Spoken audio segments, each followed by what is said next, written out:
Dr. Berg here. I'm back again with another video on gut health. Today we're going to talk about the 8 mistakes that people make with their gut. Let's start with number 1, trying to fix your gut with fiber. This is probably the worst thing that you could possibly do for your gut, yet it's the thing that people will tell you to do. And another name for fiber is a prebiotic, because prebiotics are supposed to feed the probiotics, which are your microbes. Fiber has a potential to feed the wrong microbes. But why is it that we bloat so much when we consume too much fiber? Well, it all depends on what's happening with your gut. If your gut is damaged, consuming fiber is like taking sandpaper to an open wound. It's not very good. You're going to get gas, you're going to get more inflammation. If your gut is healthy, which is very rare, you can tolerate more fiber. And if you have a problem with it, maybe you want to have less fiber. Maybe you want to consume more cooked fiber, steamed or cooked vegetables. Okay, that's easier to digest. Or fermented fiber, as in sauerkraut or kimchi. The more inflammation you have in your gut, the more you need to do carnivore. And carnivore is a great thing to eliminate all this fiber and these extra things that are irritating your gut. Let's go to number 2, typical probiotics or yogurt. When you go to the store and buy probiotics, a lot of times the amount of probiotics in that bottle are so small, it's not going to create really any major difference in your gut.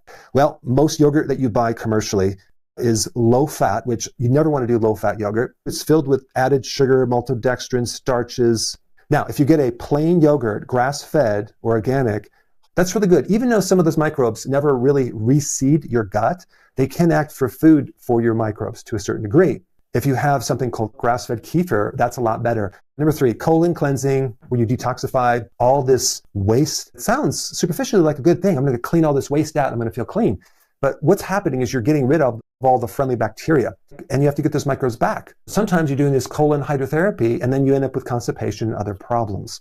And this is why I don't recommend a lot of detoxing unless you have something that you really need to detox. But generally speaking, you got to get to the root of it and actually work on your diet, because your foods in your diet can actually help your liver naturally detoxify poisons through the liver.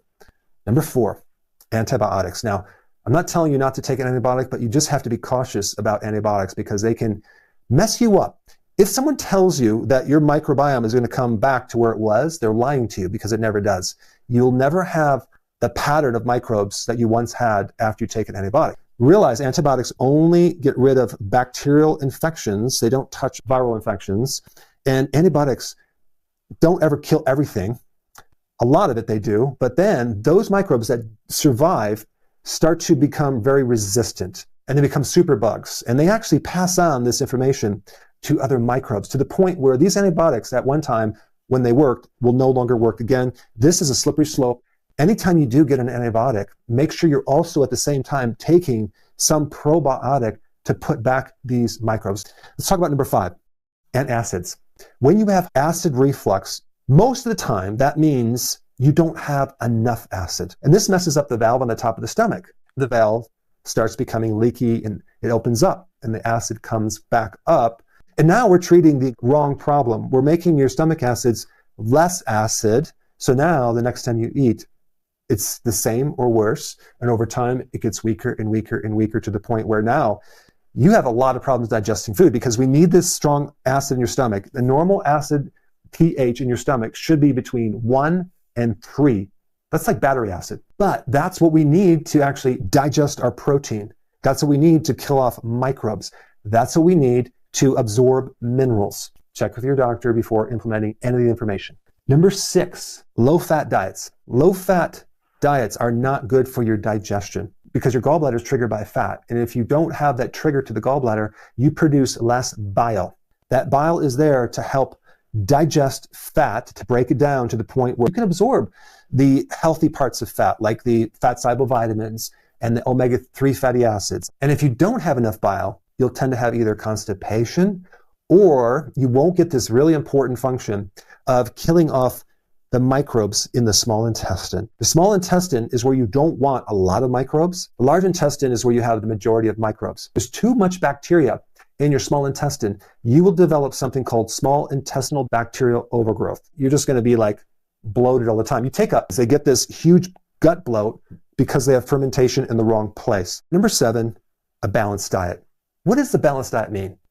To some people, it'll mean, well, just have a little bit of everything. That is the worst advice because typically they're going to go higher in carbohydrates. Too many carbohydrates feed the bad bacteria and they will create bloating. If you lower your carbohydrates from the typical 45 to 65% of someone's calories being carbohydrates down to maybe 10%. And lastly, superfood shakes. I used to recommend kale and fruit shakes. If you ask an average person, what are some superfoods? They're going to say kale, spinach, berries, and then they make the shake. About 3 to 4 minutes later, they're bloated.